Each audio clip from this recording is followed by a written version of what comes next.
bonjour. Voici la présentation des principales fonctions de Gazoo, le compagnon de Word dans Traduit. Alors, quand on est dans Traduit, ici, je vais faire une mise en situation à partir d'un texte que j'ai déjà traduit. La première chose à faire, une fois qu'on a le texte à l'écran, c'est de vérifier si, sous l'onglet Traduit, on a bien, on a bien, on s'est bien raccordé à Traduit. Ici, on peut être déjà sur traduit.com. Notre compte peut être ouvert, on peut interroger nos mémoires, nos fiches sans problème, mais ça ne veut pas dire que automatiquement, quand on ouvre Gazoo, que notre compte est raccordé à Traduit. Il faut le refaire une deuxième fois. Alors, on va le faire de la même façon que sur la page d'accueil de Traduit. Pardon.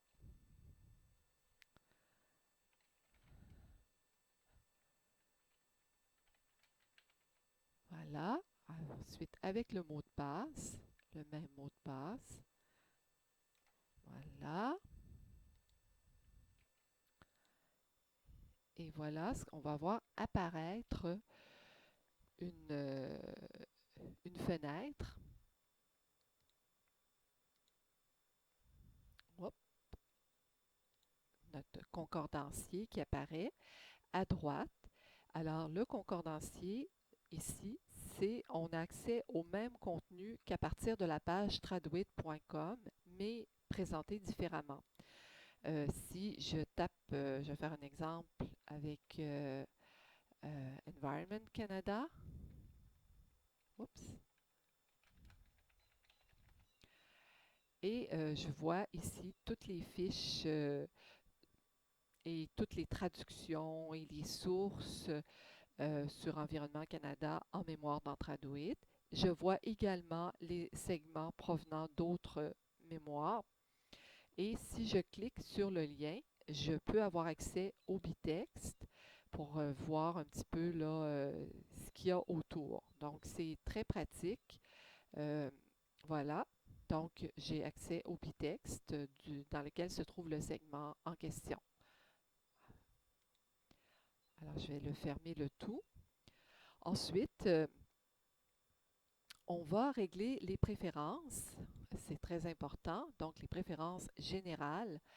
Les préférences générales, je les coche toutes. On peut les regarder rapidement. Le système va me demander, va me signaler les répétitions. Il va par défaut verser la traduction une fois qu'elle est terminée dans les mémoires que j'ai dans Traduit. Il va identifier le segment où je me trouve. Par défaut, il va présenter les résultats qu'il trouve dans les mémoires. C'est des choses qu'on voit, des fonctions qu'on retrouve également dans SDLX. Il va afficher les répétitions, il va afficher la terminologie. Et ici, je règle à 80% généralement le pourcentage disons, le taux de concordance entre le segment à traduire et les segments qui sont en mémoire. Je trouve que 80%, on n'a pas trop de données, mais on en a juste assez. Ensuite, je commence la traduction et je dois en fait commencer par la pré-traduction. Encore là, j'ai quelques petits paramètres à vérifier. La langue source, c'est bien l'anglais. La langue cible, bien le français. Le compte, c'est mon compte, mais si je clique sur la petite flèche, le menu contextuel, je vois d'autres comptes apparaître. Alors, c'est les comptes avec lesquels je suis associée. Et je peux aller chercher des informations dans ces comptes-là, puisque j'ai l'autorisation des personnes avec qui j'ai associé mon compte. Pour l'exercice d'aujourd'hui, je vais me contenter d'utiliser le mien. Ici, je sélectionne le nom du client. Alors, le client, c'est Statim. Donc, je vais descendre ici. Statim. La langue, c'est le français. Le document, on s'en va pour le français. Je coche la traduction automatique. Je lui demande de générer la traduction automatique parce que ça peut être intéressant.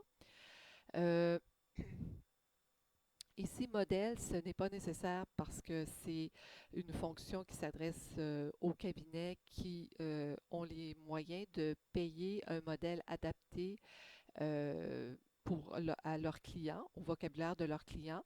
Un exemple de ça, c'est Air Canada. Alors, Air Canada, qui a beaucoup d'acronymes, beaucoup de noms de poste, beaucoup de termes techniques, et surtout les acronymes, on peut, le moteur de traduction automatique peut facilement confondre un acronyme d'Air Canada avec le même acronyme utilisé par un autre client et ne pas donner la bonne traduction, le bon équivalent. Donc, pour les cabinets ou les agences qui en ont les moyens, qui ont des grosses équipes, c'est quelque chose qui vaut la peine. Ici, je vais décocher, remplacer le texte automatiquement après l'analyse, mais je pourrais le garder puis plaquerai toutes les traductions qu'il trouverait. Alors maintenant, je vais lancer la pré-traduction en cliquant sur OK. On voit la barre de défilement qui apparaît et ça prend des fois un certain temps. Il y a des heures de pointe. Ça, ça m'est rarement arrivé que ça bloque, mais c'est déjà arrivé, par exemple, à l'approche de l'heure du dîner, que un grand nombre d'utilisateurs de Traduit utilisent la fonction de pré-traduction en même temps et que ça congestionne un petit peu le réseau. Alors voilà ce que ça donne. On voit que l'interface a un petit peu changé, qu'il y a des fenêtres qui se sont ajoutées. Alors, on va regarder le texte dans Word. On voit que le texte est toujours en anglais, mais qu'il y a des petits crochets qui sont apparus. Alors, c'est plus discret qu'avec SDLX. Les crochets sont presque transparents. Alors, si je clique dans un segment, je vois le, le segment, les crochets un petit peu plus foncés. Si je m'en vais dans le segment suivant, on voit les crochets également apparaître, etc. comme ça. On y va, on descend et toujours les crochets se déplacent. Pour se déplacer aussi dans le texte, si on remonte dans le ruban et sous l'onglet Traduit, on remarque 4 icônes qui s'apparentent aux fonctions qu'on retrouve dans SDLX. Apply and go to next, appliquer et suivant. Alors, c'est la même chose que confirmer et suivant dans SDLX. Donc,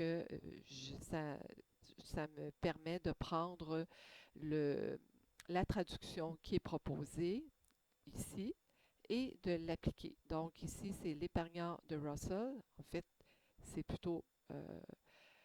oui, c'est ça. C'est l'épargnant de Russell, pardon. Alors, je clique là-dessus et je vois que dans le texte, c'est l'épargnant de Russell qui se plaque. Je suis rendue dans le deuxième segment. Alors, encore là, c'est un segment à 100%. Je vois qu'il se trouve dans la mémoire du client Statim. Donc, il y a des bonnes chances que tout soit correct. Donc, appliquer et suivant. Et je me retrouve dans le segment suivant. C'est encore la même chose et je descends toujours comme ça. Par contre, si je remarque une coquille ou si je veux changer la terminologie ou apporter une amélioration au style, j'ai le bouton Appliquer et modifier. Alors, j'applique la traduction, mais au lieu de me retrouver dans le segment suivant, je reste dans le même segment et là, je peux dire changer aide à vie par c'est, par exemple, qu'une approche axée sur le rendement. Ici, je vois qu'il y a une petite coquille aussi au bout de la phrase. J'ai un GR, j'imagine qu'il y a eu un petit problème à l'alignement des textes. Donc, c'est justement le moment ou jamais pour apporter une correction. Et pour passer au segment suivant, je clique sur la flèche Next. Alors, je me retrouve dans le segment suivant et je veux prendre la traduction. Eh bien, je prends la traduction, je l'applique et je continue, ainsi de suite. Euh, pour aller plus vite, j'ai pris ces 4 icônes-là, je les ai ajoutées à la barre de tâches rapides parce que je trouve que euh, on est dans un environnement Word et si je veux m'en aller, par exemple, dans Home, Accueil, pour modifier une police de caractère ou ajouter, mettre quelque chose en surbrillance, je perds de vue toutes les icônes de Traduit. Alors, si je les mets dans la barre d'accès rapide, mais je les garde, je les vois toujours et je peux les utiliser même si je ne suis pas sous l'onglet Traduit. Maintenant qu'on a vu ça, je vais passer aux autres. Donc, on a vu le concordancier bilingue, on a vu la traduction. Ici, je vais revenir sur la fenêtre traduction pour la relecture. Je vais passer maintenant à l'explorateur de segments qui se trouve à gauche, étant donné qu'on est dans un environnement différent de celui de SDLX, où on a toujours les 2 colonnes qui se suivent, là. Euh, on a ici une colonne beaucoup plus discrète que dans l'environnement SDLX, où on voit les différents segments. Alors, par exemple, si je suis dans le segment 2, je vois, et que là j'ai la version française, je vois encore à gauche dans l'explorateur de segments le texte original. Si je m'en vais dans le segment 3, je vois que encore là, ça change. Euh, et ainsi de suite. Je peux descendre et descendre. Et c'est intéressant pour faire une comparaison rapide pour être bien sûr que le transfert, que tout ce qui se trouvait dans le texte anglais a été transféré dans le texte français. Euh, alors ça peut être utile pour la première lecture. Avant de passer d'aller plus loin en ce qui concerne la relecture, j'aimerais terminer en parlant de la dernière fenêtre qui s'appelle sous-segment en français, Sub-Segment Matches. Euh, Normalement, ce qui n'est pas le cas dans ce texte-ci, je vois les fiches terminologiques que j'ai fait pour le client Statim uniquement. Dans le concordancier, je vais voir les fiches euh, de tous les clients, de Termium, GDT, Wikipédia, etc.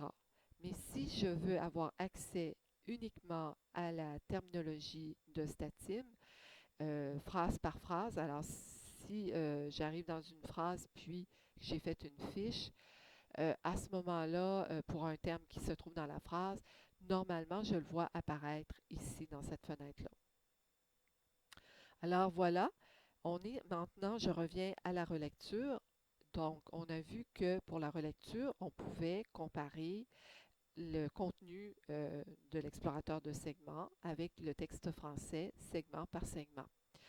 Mais il y a une façon encore plus, peut-être plus fiable de procéder à cette relecture-là, segment par segment, c'est d'utiliser, de revenir dans la fenêtre traduction et de l'agrandir un petit peu. Et là, on va voir vraiment les 2 segments côte à côte, ce qui peut éviter, nous évite de faire bien des petites fautes, de laisser passer bien des coquilles. Alors voilà, et on y va encore là, on passe au suivant, segment suivant, on regarde si tout est beau. Là, je remarque qu'il y a après retraite, il y a 2 points. Je ne peux pas apporter la correction à cet endroit-là. Il faut que je retourne quand même dans le texte. Et je remarque que d'ailleurs, Word m'a signalé l'erreur. Alors, je corrige tout de suite l'erreur. J'enchaîne avec le segment suivant. Tout semble correct. Et ainsi de suite, je descends. Alors, ça, c'est bien. Ensuite, j'oubliais de mentionner qu'aussi, on a accès à Antidote. Donc, je sélectionne tout le texte. Je vais chercher mon correcteur. Et Antidote, se synchronise avec Word comme il le fait normalement. Il fait ressortir les fautes. Et je peux, là c'est sûr qu'il y a une partie du texte qui n'est pas traduite, fait qu'il va sûrement sortir quelques fautes, là. Mais je peux les corriger, comme ici, là, il voit qu'il n'y a pas de point. Alors je vais lui mettre un point et puis il m'enlève la faute. Et on voit que je corrige dans le correcteur, mais que la correction se fait en même temps dans le document Word. Alors ça, c'est très pratique. Et une fois que tout ça est terminé, alors je peux sauvegarder ma traduction, la version finale que je vais livrer à mon client. Je clique ici sur Stop Translation. Je m'assure ici que la case est cochée parce que je veux que ma version finale se retrouve en mémoire dans Traduit. Je fais ma sauvegarde et j'ai mon fichier final sauvegardé en Word, donc prêt à être livré. Alors voilà, c'était les principales fonctions de Gazoo, le compagnon de Word, dans Traduit.